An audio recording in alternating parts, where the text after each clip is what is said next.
Guys, Austin the Money here. Another week down. We are officially, I believe we are 15 for 15 on this in the money covered call strategy and cash secured put strategy. We have always let our contracts expire worthless or bought back for a really good profit early in the week. So let's get into today's recap, right? Right here this week, we are up $1,811 of realized gains. If you guys watched the last video, you'll know that I sold these puts and 15 minutes later, they were up almost 34%.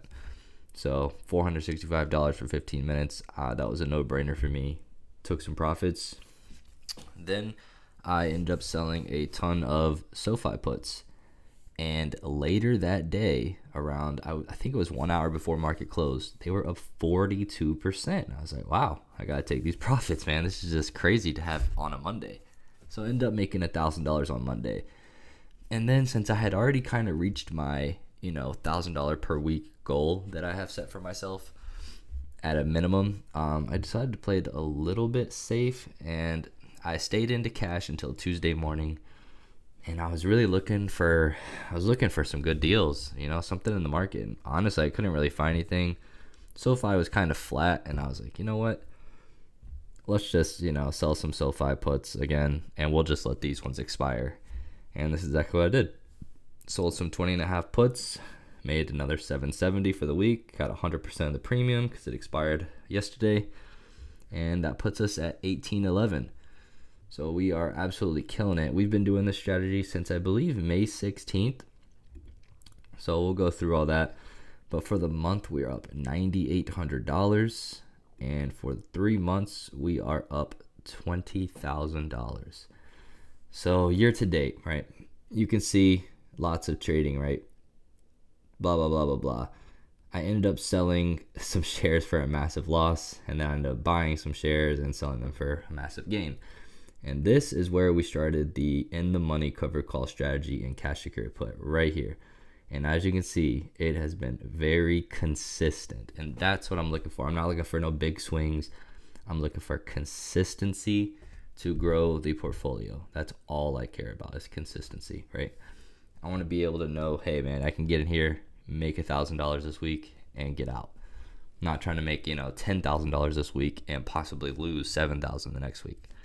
That's just too much volatility for me, and I'm just not worth the risk. But yeah, guys, so we are doing very, very well with this strategy, so I'm very happy with that. Portfolio year to date is up 13.5%, so that is awesome, or a little over $17,000. Really hoping to get to 20 to 25% this year. That would be amazing. So we'll see how it goes, but we are definitely beating the market. So 13.5%. Let's check out NASDAQ real quick. NASDAQ's up almost 12%. And I think the SPY is maybe like 6 or 7. The S&P's at 8.3. So we are beating the market. We were beating the market a lot when it dipped, but now since it's recovered, still beating the market just by like 5%. But I will take that. I will take it. And it's all realized that I'm all cash right now, so have nothing.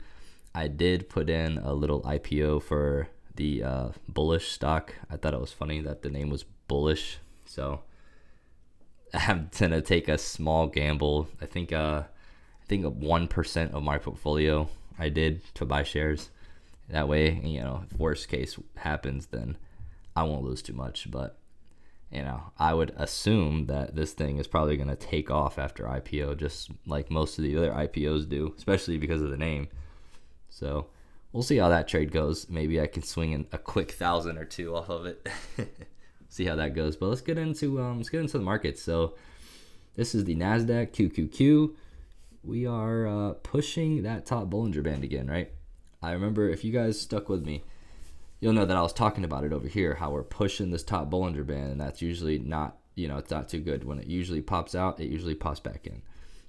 That's exactly what happened. It popped out extremely there and tanked. We tanked past the white line, almost all the way down to the green line. So this would have been a decent little buy the dip opportunity. And now we're pushing right back up. So risk to reward for next week is, I would say not looking the greatest just based off of this. And then we can check the S&P 500 as well. S&P 500 looks a little better, right? We pretty much were getting stopped out of this top Bollinger Band, and eventually we broke down just like the NASDAQ. But we're not as high. So maybe that's a sign technology could be a little weaker going into next week. I'm not trying to predict anything. I'm just showing you the risk to rewards in my opinion. And the VIX is shot out of the thing, shot out of the Bollinger Band, came right back down, and now the band is wider, right? So if you guys notice, the Bollinger Bands get wide when volatility spikes. So the more narrow they get, the more of a bigger move you could see, right? So look how narrow the bands got, and then boom, the VIX exploded. So now the bands are a little bit wider than before, so maybe that move will not be as expected. But as you can see here, the bands got really narrow, and then VIX exploded. Bands got really narrow, VIX exploded. And that's kind of what we saw here, but it just exploded, barely anything at all.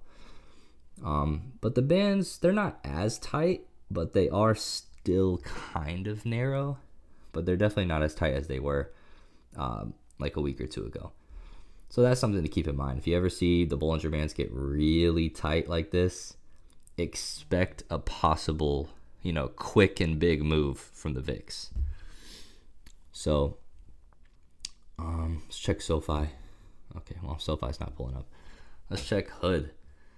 HOOD is SoFi's big brother, I guess. Dude, it's been riding this top Bollinger Band this whole time. Came down, good by the dip opportunity, and now we are above. We are above the top Bollinger Band. So HOOD risk to reward ratio not looking good for, next week. Too much risk. There's too much downside potential, and there's not really much upside potential, at least in the very, very, very short term, like Monday, Tuesday, Wednesday. Now, this Bollinger Band keeps curving up, then obviously it could, have some room to run. But Monday, I wouldn't really be taking that risk on Monday. But if you guys go to the spreadsheet that I have, so far in August, we are up 41.53, almost 3% this month, and it is only August 9th. So that is amazing. I think we still have 3 more Fridays left in this month. So I still have 3 more weeks to do this, and this is only 2 weeks. This is August 1st and August 8th. What am I trying to say? Contract expiration dates. But we still have 3 more weeks, so there's very possible that I could beat my record July month. We will see. We'll see how the market plays out. If we start getting a little bearish, I might play a little safer. But so far, the first 2 weeks are absolutely crushing it. And if I could beat July, that would be amazing. July was a 6.1% month, and we're already halfway there in 2 weeks. And we still have 3 more Fridays left. So we'll definitely see how that goes. Up 21,000 in total. And we'll see how earnings. We don't have too much earnings next week. Earnings season's kind of over. I mean, we have Cisco. What is this? New Bank, New Holdings, John Deere, JD. I think that's the Chinese company. Cava. So we don't really have too much earnings coming up. So I don't think I would be interested in trading any of these stocks for next week. But yeah, guys, that's the video. Check IDM. This is the small caps. So the small caps have been that would have been an amazing short call opportunity. Maybe by a 2 week out call. Wow. Can't believe I missed that. So small caps are struggling right now, but the 216 would be a good support to maybe buy a possible dip. But yeah, guys, that's the video. I was just really mainly giving you guys an update how everything's going. August is going phenomenal for me. Let me know how you guys are doing. I think I'll wrap the video up here. But all right, guys, you guys take care, and enjoy your weekend. Peace.